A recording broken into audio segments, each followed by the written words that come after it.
alien spacecraft did not crash in Roswell, New Mexico in 1947.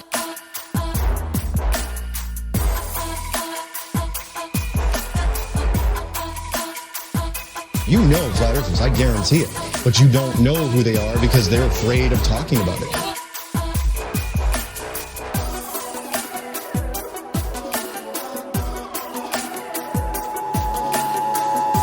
This is not a test. This is your emergency broadcast system. Hello and welcome to the 50th annual Subliminal Deception Podcast, your weekly dose of conspiracy theory bullshit. My name is Cody, and I'm joined by my pal, Phil. How are you?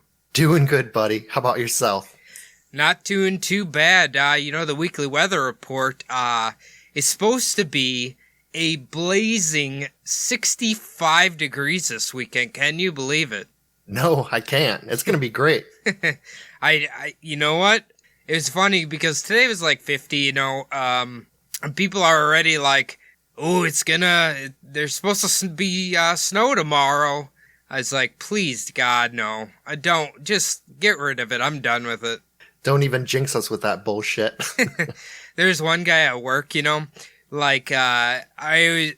like, oh, it's supposed to get warm or whatever. And I was like, you know what? His boy Obama's not going to turn off his weather machine anytime soon. So we're going to be dealing with a lot of snow. Yeah. It's a great, weird inside joke that we always have there, but, cause do you remember when I think some of the states were getting hit with, really bad tornadoes, and everybody was saying it was Obama's fault? Obama using DARPA for his evils, yeah. Is that what the weather, control machine's called? I thought it was HARP, or is HARP something different? Oh, DARPA's the one who made HARP. Ah, okay. So, okay. But is HARP the machine, or HARP's the machine though, right? Yeah, HARP is the gigantic, field of radar stations that they have out in the wilderness. Here's what I always wonder. What benefit is it to the U.S. government to purposely have tornadoes destroy small towns, in Missouri or Oklahoma? I don't know. I mean, you do remember that one town, I think it was in Kansas, that was completely leveled, and they actually turned themselves into a green town. So maybe that was his little evil plan. Ah, interesting. Actually, now that I think about it, what they'd always tell me is that they purposely are having these catastrophic weather events, so then they can send in martial law and round up people and put them in FEMA camps. Oh, that's true, too. They got to use those tents they paid for. I'm just like, you know what? I don't think any of that is going to happen at all. Maybe, but I don't think so. One really crazy guy, so where our old work was, there was train tracks there, right? And he claimed that Obama was going to start abducting people and putting them on those trains and then shipping them to FEMA camps. That's what he told me. That's really creative. He just sees train tracks and automatically, comes up with something. That's great. He also said they built little, those mounds where you put a tank on it and then it can just peer over a concrete wall so it can shoot, whatever that's called. He had a name for it, but, he claims they were putting them there too. It was probably one of those little ramps at a car dealership he saw.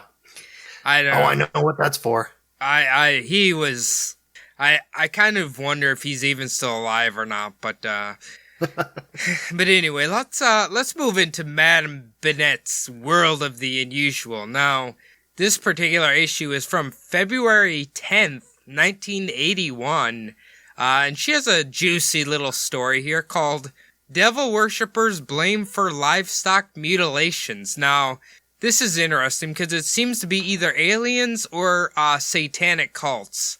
Nice. I guess they can't make up their mind. Cops are baffled by a satanic cult believed responsible for grave robbing and cattle mutilations.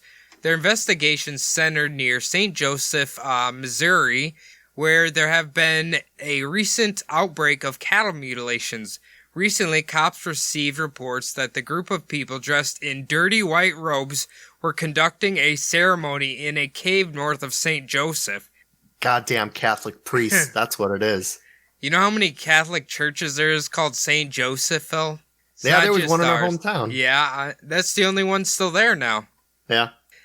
Deputy sheriffs went to the cave and found the walls covered with mysterious markings.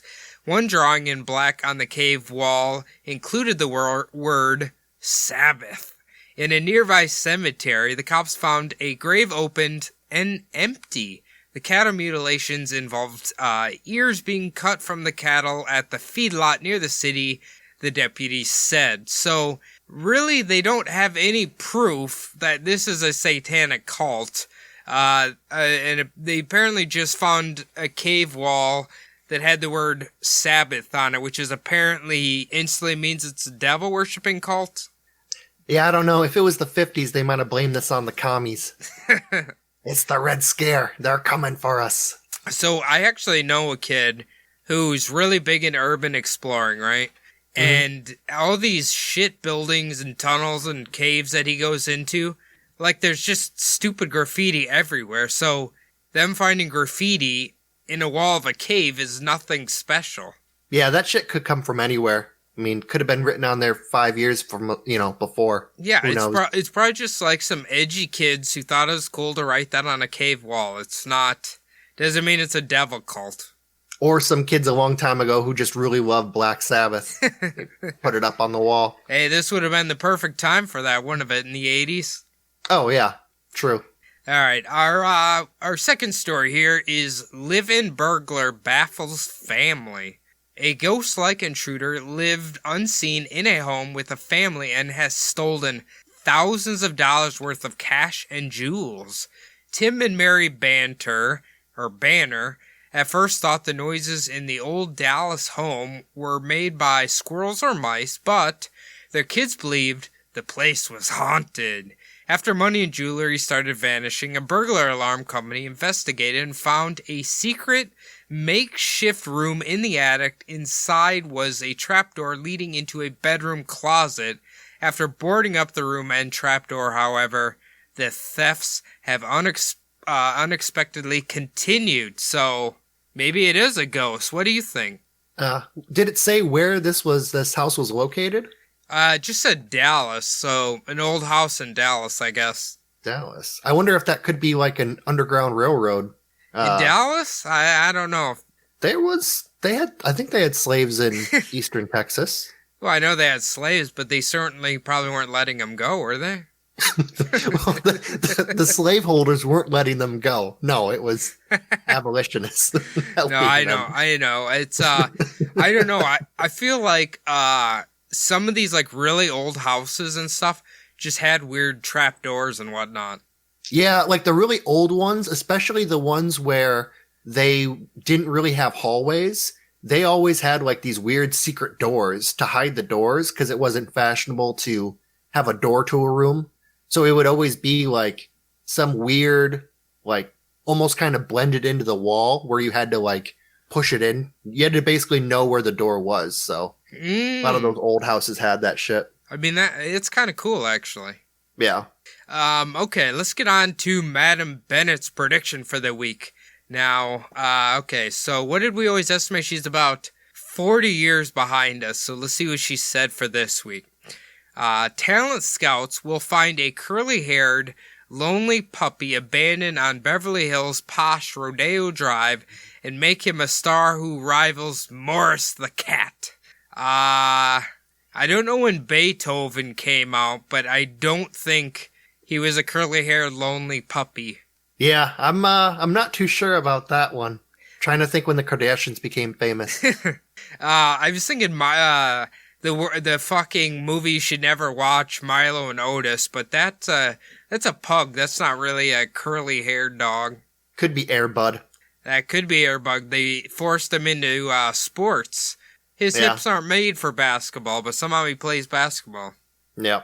Yeah, he played a lot of sports, I remember. There was a lot of shitty straight-to-DVD sports that he played. Yeah, Air Bud 9, I think, has Air Bud playing cricket now. He accidentally kills the guy. They have him in competitive video gaming. Yeah, League of Legends, Airbud League of Legends. That's what he's playing here. All right, so let's move on to the meat and potatoes here. Now, since this is episode 50, I thought we'd do a kind of fun episode here. Kind of a, I don't know, maybe it's a big one. Have you heard of the gentleman called Nostradamus, Phil? Yeah, I've heard of him a few times. So we're gonna start off with going through kind of his life up until basically starts writing his prophecies or predictions or whatever you want to call them.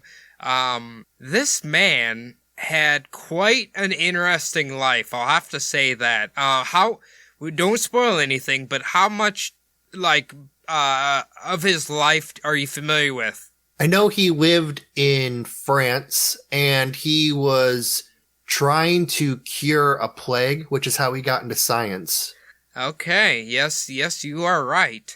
Well, why don't we just start off here? Nostradamus was born, I'm gonna try to pronounce this, I'm assuming in French, Michel de Nostradam. I don't know if that's right or not, but, they estimate his date of birth was either December 14th or the 21st of 1503 in Saint-Rémy-de-Provence, France. So I don't know, do you think they were only keeping track of birth dates by week? You know what I mean? Yeah, I don't know. It's kind of weird. He would have been born on the winter solstice then, December 21st. Yeah, pretty interesting. It is, definitely. I don't know why, I can kind of guess why they don't have an exact date because it's fucking, 500 years old or whatever, but yeah, I don't know. It's pretty interesting here. So many babies died back then. Maybe they just didn't even keep track of live births. That could be. Pretty high infant mortality rate. Do you think he would have still been a prophet if instead of becoming a doctor, he became a French chef? Probably not. Not unless he started seeing shit in the, what's a good French food? The flan that he was making. Dude, I saw on this show, it was what was it? I think it was a Turkish psychic reading, I think, or something like that. But basically, this lady comes in, you drink this coffee espresso mixture, whatever, and then you put your cup upside down. Then she turns it over, and basically how the coffee sits in there, she reads your fortune. That was on Harry Potter. Oh, was that? Apparently that's kind a real yeah. thing. I don't know. I'm just I guess. I don't know. It's very weird. The weird teacher in Harry Potter with the big glasses and the fuzzy hair, she taught the kids how to read the tea grounds at the bottom of their mug. And yeah, that's part of the movie. Well, maybe that's where J.K. Rowling got the idea from. Yeah, she could have. Anyway, at the age of 14, he went to the University of Avignon or something like that, to study medicine. He was forced to leave after a year because of the outbreak of the plague, the Black Plague, which he would travel throughout France and Italy treating plague victims. In 1522, he entered the University of Montpellier to complete his doctorate in medicine. Now, this is going to hit us close to home here, Phil. He was apparently kicked out of this Catholic school for studying astrology, which was frowned upon. I kind of feel like astrology is still frowned upon with the Catholics. What do you think? Yeah, I don't know. You don't really ever hear about it, so it's probably just one of those things that right now it's just kind of a fun thing that, people read into, but back then maybe they thought it was like witchcraft, something like that. Anything that wasn't the Catholic religion was probably the devil or witchcraft or God knows what else. Anything that they weren't cashing in on, basically. Kind of like today. You know what was awesome? I was watching Carrie, the 76 one, and her mother was awesome. How she was just saying, like, it's the devil's dancing or something, like, that's Satan's tricks and all this. It was awesome. Anyway, in 1525, it is believed he was about to have his medical license reinstated when he Latinized his name from Nostradam to Nostradamus. It doesn't really say why he did that. Maybe it sounds more official for a doctor. I don't know. What do you think? Yeah, well, maybe he was just trying to get away from his own name. Or I think Nostradam is kind of like the place he was from. Because you said de Nostradam. Yeah. So. Yeah, that's probably a good point, actually. I know some cultures do that. I don't know. Old French people, well, maybe they did. I don't know. Could have been like a Madonna or Cher or one of those situations where they just try to get known by one name. It's more brandable. Well, Cher and Madonna are modern day prophets, or psychics, so. Anyway, after this, he continued to help treat plague victims. Most doctors relied on potions made of mercury, the practice of bloodletting, and dressing patients in garlic-soaked robes. I can tell you what, a garlic-soaked robe would definitely kill Nicolas Cage, Vanna White, Pat Sajak, and Keanu Reeves, because they're all vampires. Oh, definitely. Yeah. You don't even think about Vanna White, but she's been doing that show for like 40 some odd years now. She doesn't age. I don't know what she hasn't aged she doesn't a day. age. That's true. Nostradamus had developed some very progressive methods for dealing with the plague. He didn't bleed his patients, instead practicing effective hygiene and encouraging the removal of infected corpses from city streets. He became known for creating a rose pill, a herbal lozenge made from rose chips, which are rich in vitamin C that provided some relief for patients with mild cases of the plague. So he's kind of like using common sense to cure them instead of bleeding them to death or fucking giving them mercury. Yeah, I think he was an early proponent of not having actual funerals for the dead and just discarding and burning them. Because people didn't realize that the dead bodies were still infectious after the person had died. So they would hold these funerals for people. It was obviously open wheelbarrow, funerals, because they weren't able to make that many caskets and people were still getting sick from the dead body. So is he responsible for all them bones underneath Paris, you think? I don't know. A lot of those old cities are built on top of bones. So if you've ever watched the movie on Netflix, As Above, So Below, and they're like crawling through those graves underneath Paris with all the bones, it's pretty sweet, actually. I'd love to see that. I don't know if they let you see that stuff when you're there. I don't know. I bet you could probably take tours of they have a bunch of, I remember in London, they had a bunch of night tours where they take you around to see the old sites. I saw the Jack the Ripper tour. It wasn't the only one, obviously. There was 18 other ones in that little neighborhood going on the same exact time as us. It's funny because they all knew each other and were saying hi and shit, but they were all competing. I have a feeling Whitechapel looks a little different than it did in 1888. It does, but there's still a lot of the same buildings. Really? The one place where the one chick was found in the doorway is still there.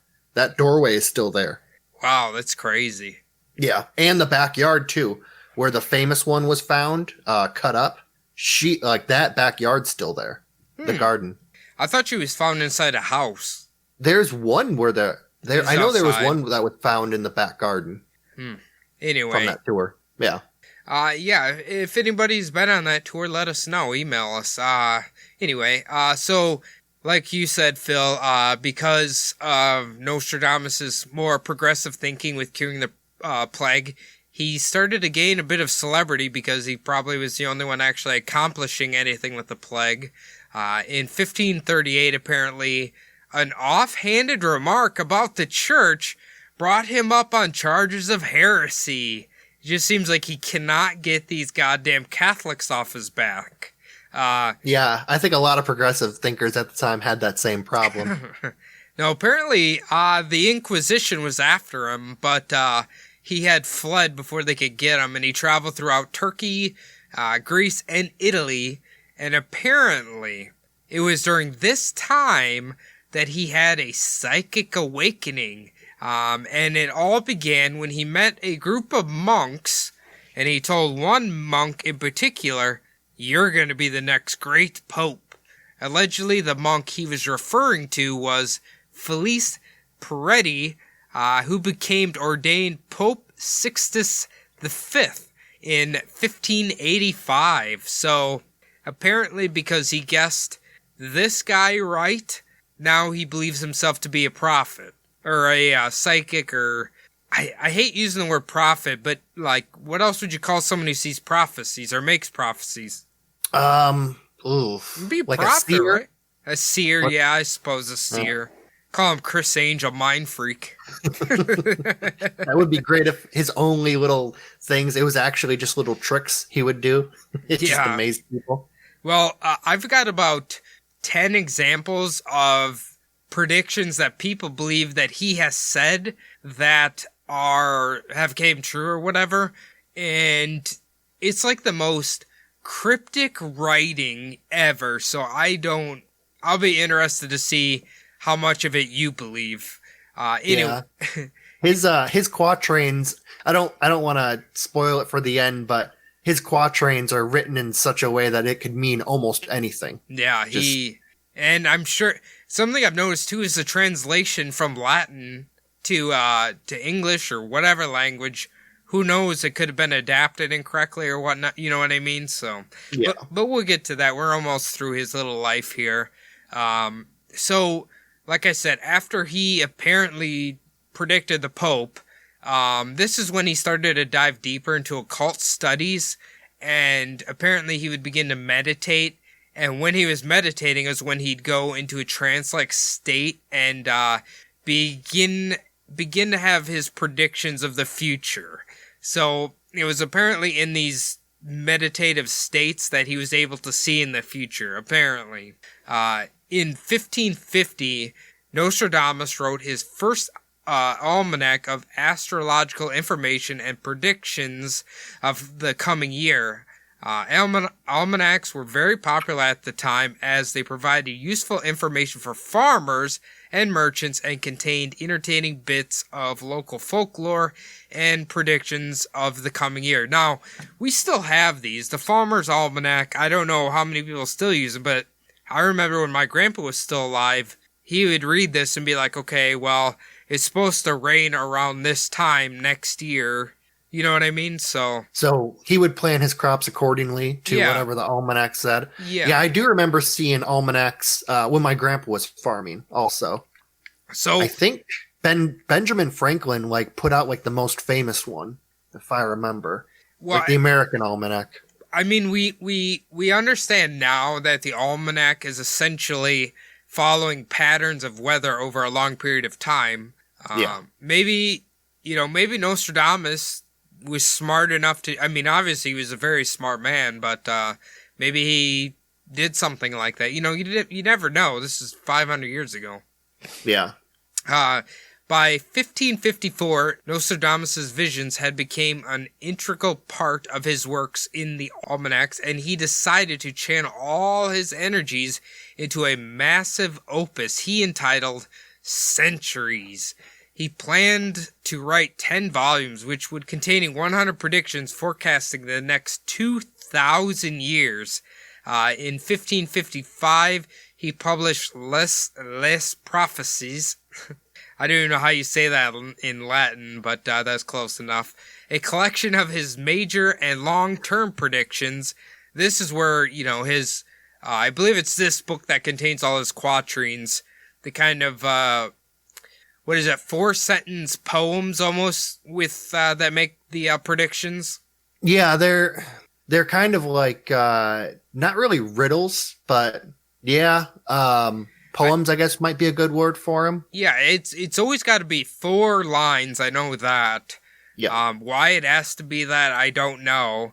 But anyway, he basically made the book containing all of these, for the next 2,000 years. Like I said, 4-line verses, and he apparently published them in Greek, Italian, Latin, and Provincial, which was apparently a dialect of southern France. I wonder if they still use that. Probably not. Yeah, I think it's a school called Provence. I don't know if that's the same area, but I've heard of that before. Who knows? Now, apparently, French listeners email us and let us know. Anyway. Yeah. Apparently, as Nostradamus got older, he suffered from gout, arthritis, and edema. Do you know what edema is? Not quite. I wonder if he saw all this coming. I'm going to get to that in just a second here. All right. What's edema? So edema is like the fluid in your body begins to pool in certain parts of your body. Like a lot of people get it in their arms or in their legs. He had it really bad in his legs. And what it does is when the fluid builds out, it doesn't drain normally like it should. So it'll just begin to swell and swell and swell. So like nowadays you basically wear a compression wrap over it that forces the fluid out of that area or whatever. Yeah. So essentially from the video I was watching, when it got, towards the end of his life, it got so bad that he basically had to sleep. He couldn't lay in a bed. He had to sit in a chair and have his legs, up on like a bench. Basically, that's how he had to sleep, which sounds horrible. Yeah. You'd think that his legs would have to be elevated over his heart just to get the fluid, like, back out. Well, it's the 1500s, but they probably didn't know that yet. Yeah, actually, leeches would have done him pretty good in that situation. But I don't think it's blood. It's like, I think it's like kind of like water, kind of. Huh. Yeah, that's weird. Like one of my relatives has it, and I feel like the lymph nodes in those areas don't filter the fluid like they should, so it just pools there, kind of. So okay, that's weird. But anyway, allegedly, supposedly, he predicted how he was gonna die. He said basically he's gonna die, and then he's gonna fall, and he's gonna be found dead in between the bench and his sleeping chair. And that's how they found him. And he died on July 2nd, 1566. So he was pretty old. I mean, he was 62, I think? Yeah. I don't know if you're going to talk about it. There's a legend that he was wearing a medallion when he died. Oh, I didn't see that. Okay, so one of the legends is that Nostradamus, when he died, he was buried with this medallion, and grave robbers actually opened up his tomb. And when they opened up his tomb, they saw him on the medallion, and in Roman numerals, it was the date and year that he was going to have his grave robbed. And apparently it freaked him out. Really? His grave robbers. Yeah, that's one of the legends that Nostradamus has about him. I didn't see that. Honestly, what I realized from like researching this is the stuff that people believe he predicted correctly that has came true is pretty easy to find. There's about 8 or 9 of them that are kind of the big ones. And then anything for like the future or stuff like that seems, I swear to God, seem to be fucking almost impossible to find without watching 18 hours of the History Channel's Nostradamus Decoded or whatever that shit was. Oh, yeah. Well, it was, I think about a decade ago, the History Channel was all like Nazis, Nostradamus, and aliens. Now it's all ancient aliens. I was going to say around 2012, when the end of the world shit, he was all over that. But, and I was just thinking like, damn, that almost was 10 years ago now. Yep, that shit was running 24/7 on the History Channel. And that Nostradamus. And that god-awful fucking John Cusack movie, 2012. Oh, yeah. Not even Woody Harrelson. What are you talking about? That was a great documentary. That's true. That is true. That's we'll have to do that episode one day. Apparently, there's people who believe the world actually did end on that day, and we're like in purgatory or something right now? It seems like fucking hell nowadays. Like an episode of The Good Place. We're all just getting fucked with on a daily basis. Is that a good show? Yeah, it is. I think there's one more season that I haven't watched yet. I've been watching it on Netflix. I just restarted it. So I've heard it. I've heard it's all right. yeah, I watched the first season, and then once I watched the first season, I didn't think they would ever be able to make it out of that season. But I skipped the second season and watched the third season, so I decided to go back and watch the whole thing. It was pretty all right. When you said The Good Place, instantly I kept thinking of that really sad show that's on like NBC or ABC with the guy who plays Peter Petrelli from Heroes in it. Oh, that's yeah, I know that show. The one where the dad died and they go back and forth through time, like 3 generations or whatever. Yeah. Isn't that I don't know The what it's Good called. Place? I don't know. No, It doesn't that's matter. not The Good Place. It doesn't matter. All right, so let's move on to the whole reason we're here. His little prophecies. Let's see if they make any sense to either you or the audience. Now, we're going to start off with, I don't know if I should read what it is or if I should read the quatrain first. Let's read the quatrain, Okay. then we'll discuss it, then we'll figure it out. Okay, so Yeah. this goes, the young lion will overcome the older one on the field of combat in single battle. He will pierce his eyes through a golden cage, 2 wounds made 1, then he dies a cruel death. Okay, what do you think this is? You've probably heard all these before. I have heard this one before, I think. I've actually heard it for a couple of different eras. God, I don't know. What do you think it is? Well, I mean, I know what they You know what think it is. it is. I think that this might be the one where he predicted there was a prince who actually was in a jousting competition and he died. Well, they say this is the death of King Henry II. Let me read you the little thing here. King Henry II of France lined up to joust I think it's his Count de Montgomery. They both apparently had lion crests on their shield. On their final pass, Montgomery's lance pierced and then splintered right through King Henry II's visor, causing the 2 wounds, which were one piece through his eye and the other piece through his temple. King Henry laid in bed for 10 days before finally succumbing to his injuries. So basically, they're saying that they're both lions because of the crest on their shield. The Count was younger than King Henry II. They were on the field of battle. He pierced the lance, piercing his eye through the golden cage. The golden cage is like his helmet. His helmet, yeah. Yeah, and the 2 wounds, because he splintered and cut him twice, and then obviously laying in bed for 10 days, slowly dying, I would say, is a cruel death. Yeah, definitely. So back then, when they would do the jousting competitions, they wouldn't use like pointy spears. They would use blunted spears or spears with like something decorating the front of it, kind of like a fist or something like that. Yeah. And when like the pressure of it must have broken it, and that's the spears that went through his head. God, right through the eye though. Fuck, that would hurt. Oh yeah, especially back then, they didn't have anything for pain, anything, they had no idea how to treat that wound. Well, have you seen the Heath Ledger documentary, A Knight's Tale?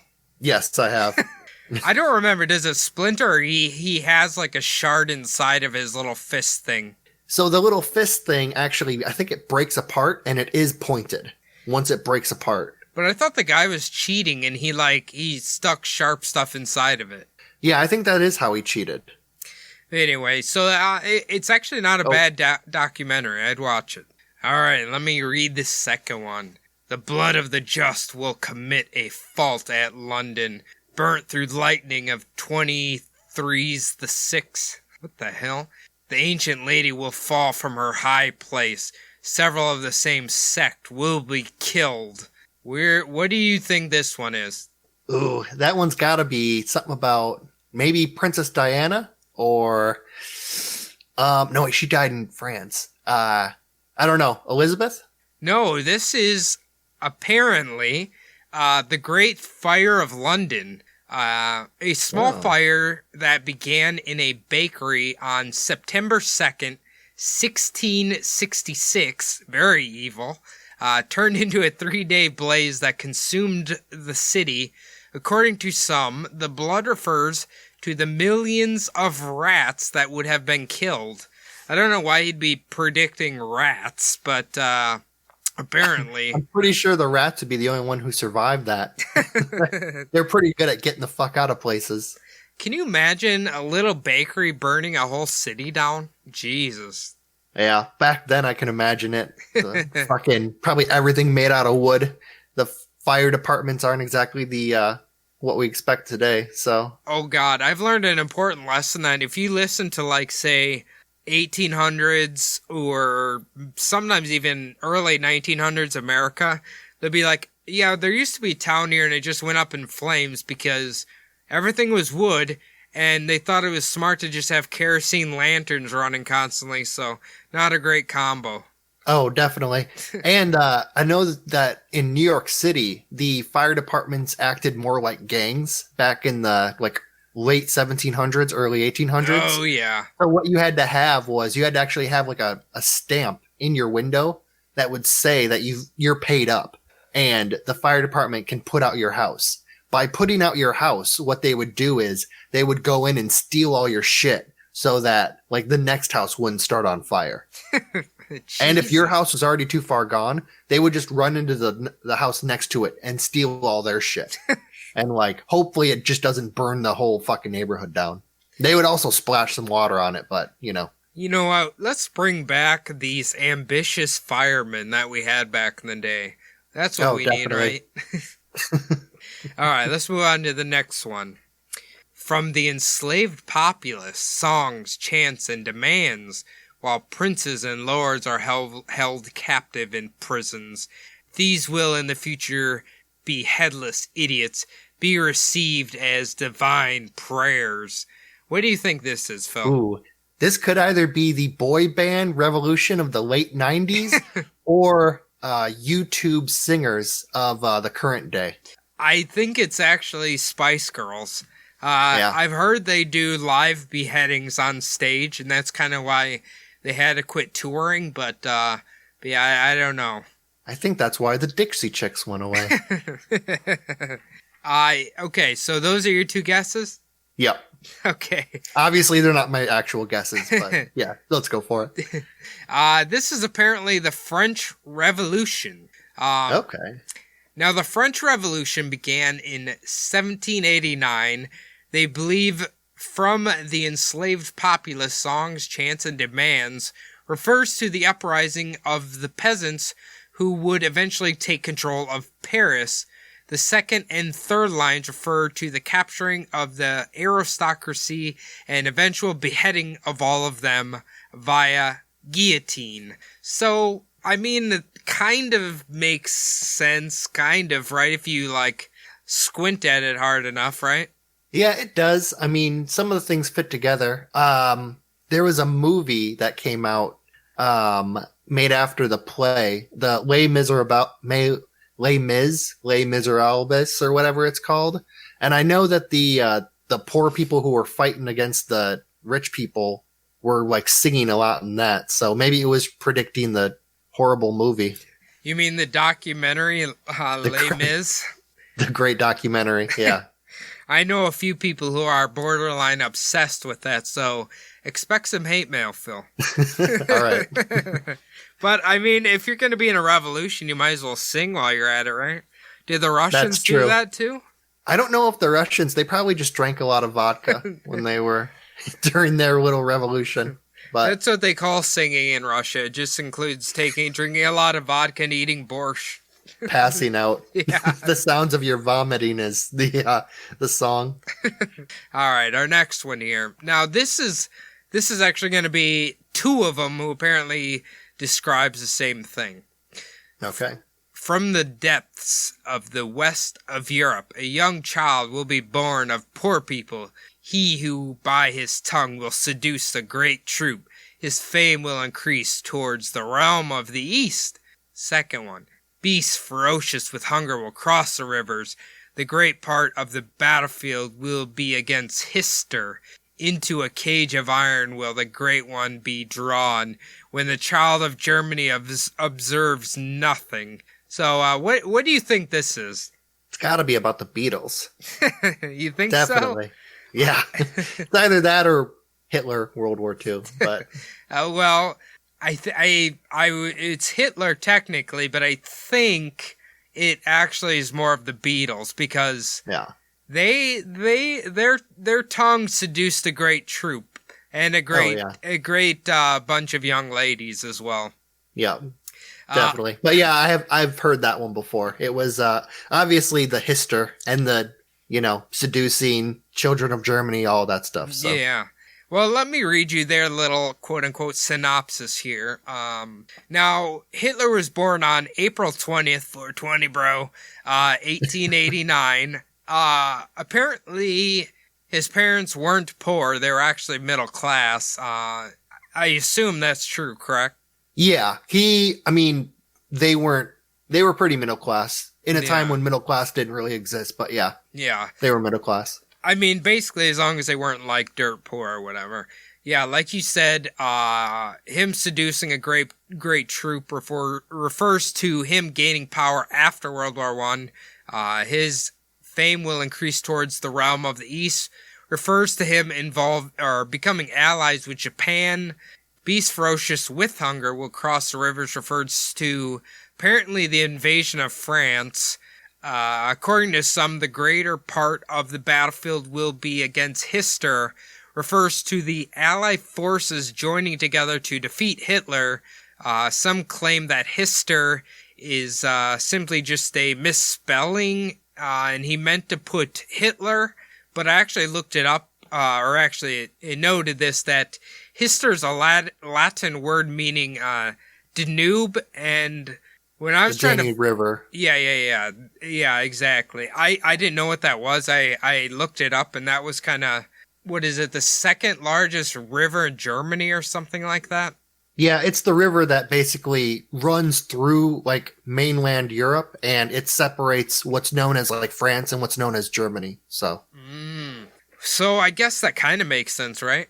Yeah, it does. Well, most people see Hister, and like I remember it because a lot of people what did the History Channel say? A lot of people see Hister and they automatically think Hitler. Hitler, yeah. But the other one is actually pretty cool too, about the Danube. Oh yeah. It almost makes more sense. I wonder what the first largest river is then.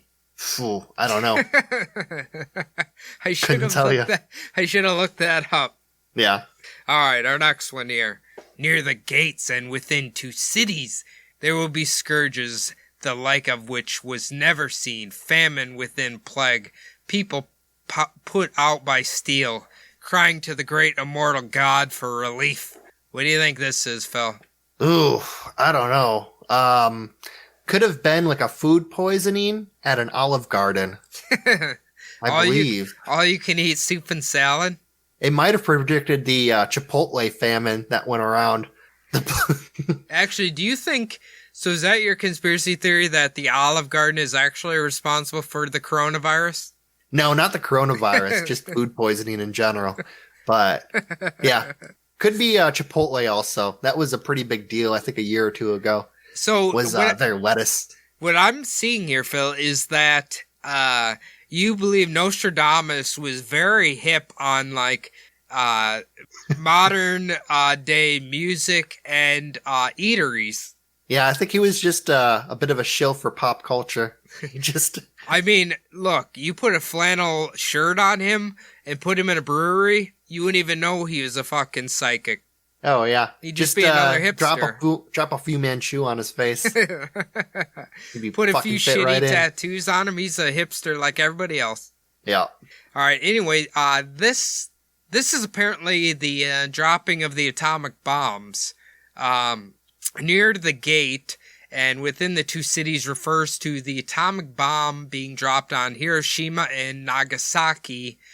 Crying of the great immortal God for relief refers to all of those who died and got severely ill from radiation poisoning.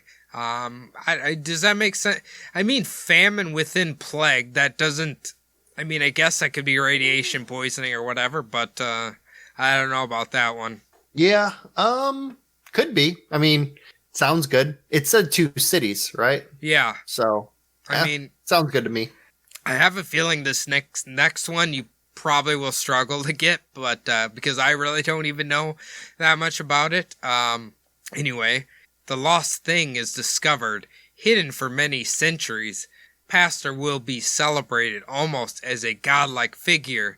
This is when the moon completes her great cycle, but by other rumors he shall be dishonored. What do you think this is here, Phil? That was probably Vince McMahon taking over the pro wrestling world. I have no idea. Bringing back the XFL. Hey, he is the godlike creature, and he does complete his cycle during the moon cycle, so there's that. True. Apparently, they think this is a man named Louis Pasteur, one of the two. So Louis Pasteur is credited with discovering... antibiotics.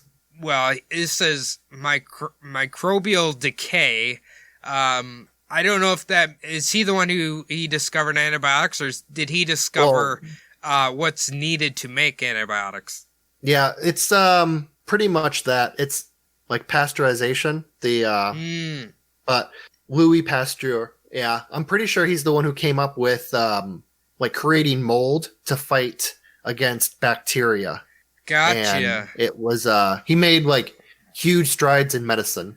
So, well, but now we over medicate people with it. But all right, let's not get into that conspiracy theory yet. Save that one for another day. Well, anyway, why they think this is him is because it says pastor. They think that's his name. He's celebrated almost like a godlike figure, which if he did all that, then yes, he certainly is. And the microbial decay is something that has been hidden for centuries, but has always existed. Kind of makes sense, I guess, right? Because it's always there. We just didn't know it was there. So there's that. And then what was the last part of that about the moon cycle? Did it say anything about that? Oh wait, yeah. This is when the moon completes her great cycle. But by other rumors, he shall be dishonored. I don't know. See, that's the thing with these.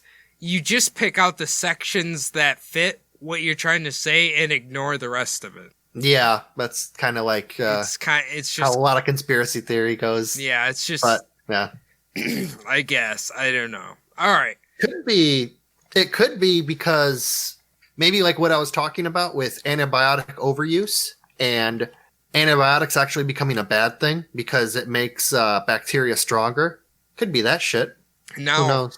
Now, I actually talked to a doctor friend of mine about this, and according to her, the only way that it becomes more powerful is if, okay, let's say you're sick, right?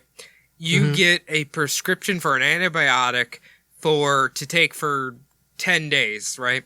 Yeah. You take them, and after 3 days you feel fine, and then you stop, okay?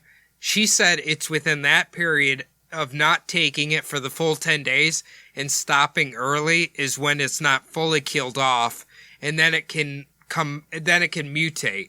According to her, that's what she said. A likely story. Well, I mean, she did go to like 15 years of medical school, but should have went for 15 more. They're all shills. Anyway, that's what she said. Towing the company line. No, I'm sure she's a great doctor. Yeah, I don't know. It kind of made sense to me in my head, but yeah, you're probably right. All right, now you better get this next one, Phil. The great man will be struck down in the day by a thunderbolt, an evil deed foretold by the bearer of a petition. According to the prediction, another falls at night time, conflict at Rhymes long, and a pestilence in Tuscany. Now, what is this, Phil? that is, of course, also talking about pro wrestling when The Undertaker strikes his foe down with a thunderbolt and Paul Bearer is right there with the urn. So it's got to be that. Maybe it happened at nighttime in Italy. Hey, is there a wrestler with a move called Thunderbolt or like something with electricity? No, he one of his things was they actually superimposed like a thunderbolt on the screen, and there was one time when they had like an electrical cable and they made a thunderbolt with it or something like that. But that was one of his little tricks. That's kind of cool. Yeah, it was the pyro. What's the Undertaker's real name? It is damn it, Mark Calloway. Yeah, Mark Calloway. Is he still wrestling or is he retired finally?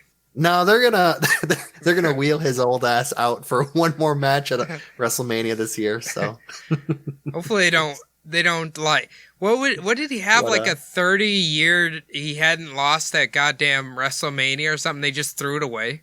Yeah, they tossed it away on one other guy, but yeah, he's been wrestling. God, it's 30 years now. So I think he started in the 90s.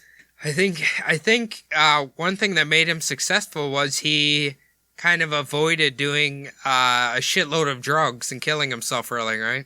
Yeah, well, apparently he loved to drink. Like, he drank a lot, but what really helped him was not doing a shit ton of jobs. That's what really saved his career. It's true. But I shouldn't call him an old ass, because he could probably fucking outdo me in every single fucking aerobic activity, so.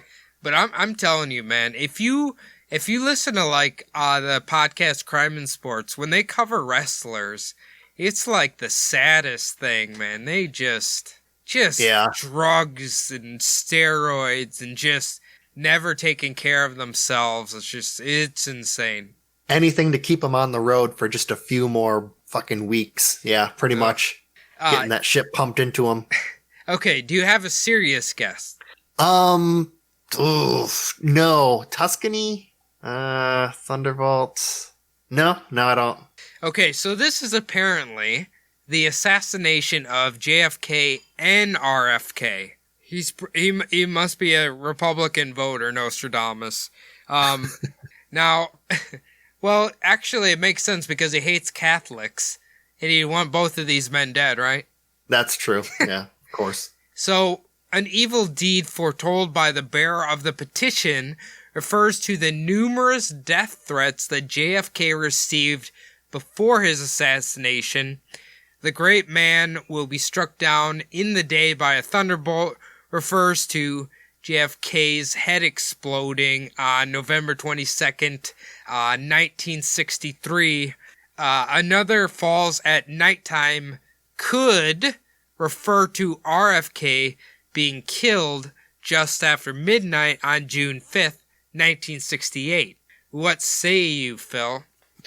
Well, I did hear on the History Channel they were talking about Nostradamus and some of the other like early prophecy, like prophesizers, whatever you want to call them.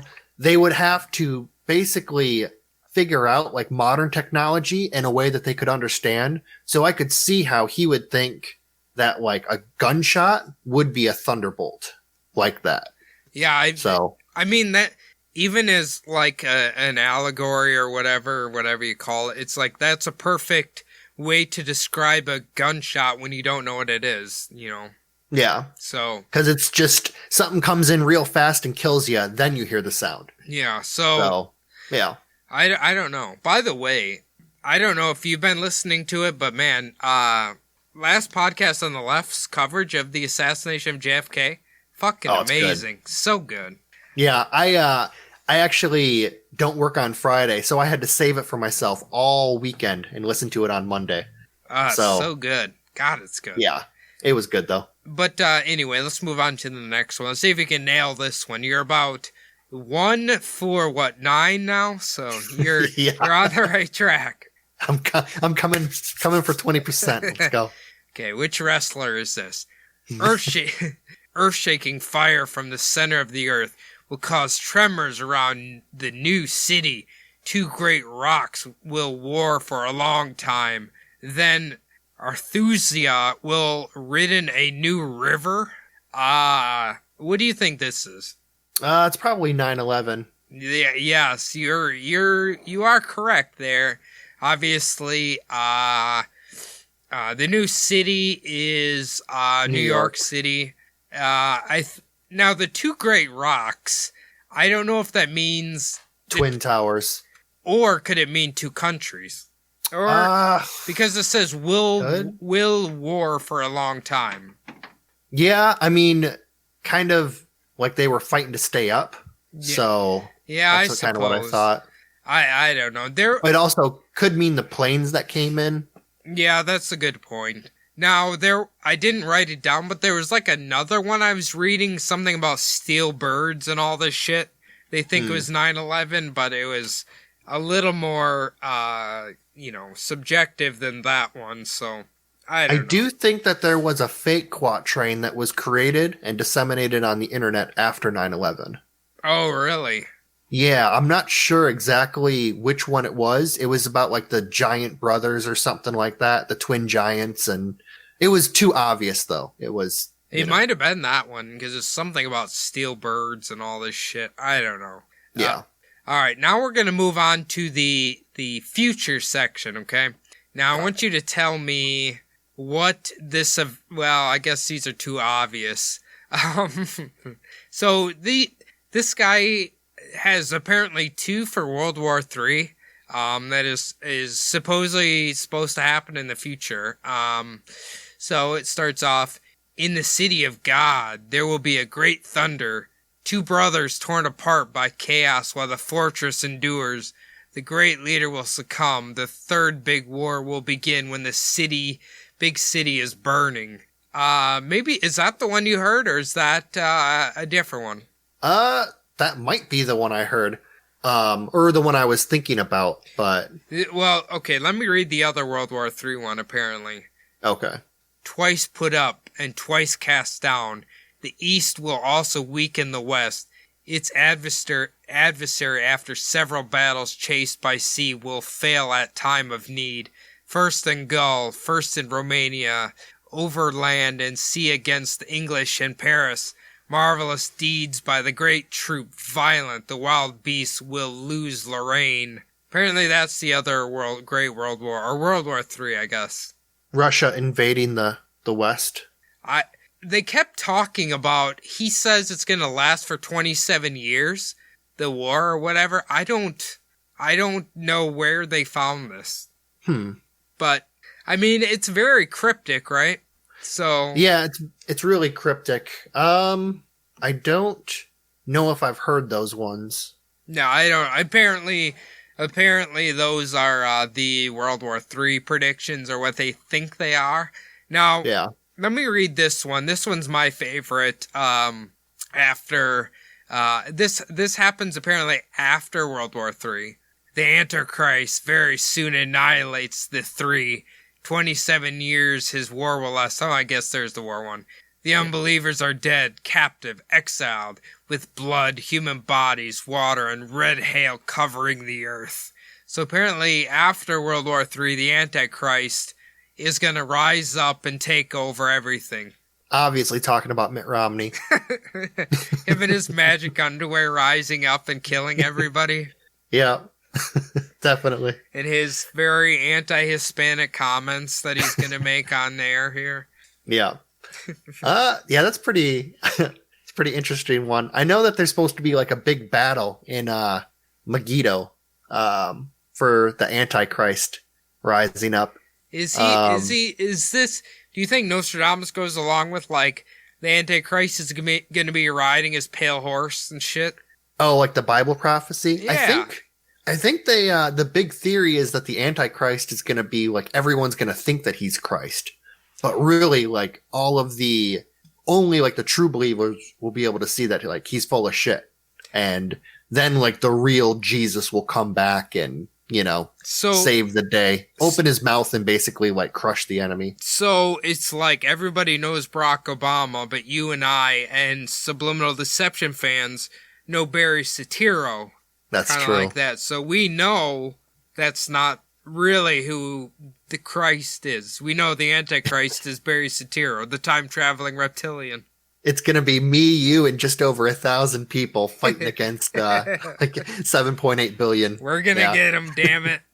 We're gonna get him. I'm gonna bring a slingshot. Don't worry. Now, apparently, this next one was supposed to happen because in his book he gives like time frames of when his quatrains are supposed to occur, and this next one is supposed to have happened, but it hasn't yet. The sloping park, great calamity, through the lands of the west and Lombardy, the fire in the ship, plague and captivity, Mercury in Sagittarius, Saturn fading. What do you think that means? Well, he did mention Lombardi, so it has to be something with football. I don't know. This is when... or it could mean the Packers. I was going to say, this is when Aaron Rodgers doesn't win his second Super Bowl. Yeah. The earth just cracks apart. Could have been when Brett Favre fucking went to the Vikings. You know what? I believe it. Yeah. The entire world underneath Wisconsin just disintegrated. My favorite was, it was a few years ago, I was listening to a local sports radio, and they were reading a letter from the game, or after Aaron Rodgers got hurt, or something like that. And it basically said that Lambeau Field has God's protection over it, right? And when Aaron got hurt, he had lost God's protection because he was being tricked by a succubus woman, which was Olivia Munn at the time, or Olivia Munn. Of course. She was actually an agent of Satan, and she was tainting Aaron Rodgers, and then because that he didn't have God's protection anymore. Yeah, of course, I can totally see it. It's the same thing happened in Dallas with that one quarterback, Tony Romo, of course. Yeah. He would have been a great quarterback, but he kept on getting his greatness sucked out of him by all of those pop stars. That's what happens. Jessica Simpson. Yeah. But anyway, this quatrain's allegedly supposed to be a great earthquake. Like, people think this is going to be like the California breaking off or whatever. I don't know. They really hang on to like California going into the ocean. I blame John Carpenter honestly because of the battle Escape from LA. Escape from LA. Yep. Yeah. So I blame Great him documentary. for this, even though he's an amazing director. God damn it, John! Why'd you put that in everybody's head? Okay, my very, very, very last one. Now, Nostradamus had a date that people believe that the Earth was going to end completely. Like, everybody's gone, everybody's dead, everything. Now, the date he set was 3797. So you and I will be probably in someone's gas tank by then. But yeah, I'd hope they don't still have fucking fossil fuel motors in 3797. But he claims that the sun's gonna erupt. Kind of, it's gonna consume Earth. It's gonna stretch that far, but Mars will still be okay. So Mars is going to still be orbiting, but don't fret, because humans will have already begun to colonize other planets, because in his little quatrain he mentions Cancer and Aquarius, which is where he thinks humans are going to be living in those solar systems. So, I guess it's going to be like aliens or whatever, so. But some people think that this doesn't necessarily mean the end of the human race or whatever, because they think he just died before he could complete his predictions past 3797, because that's where the book ends. So you can take that either way you want, but yeah.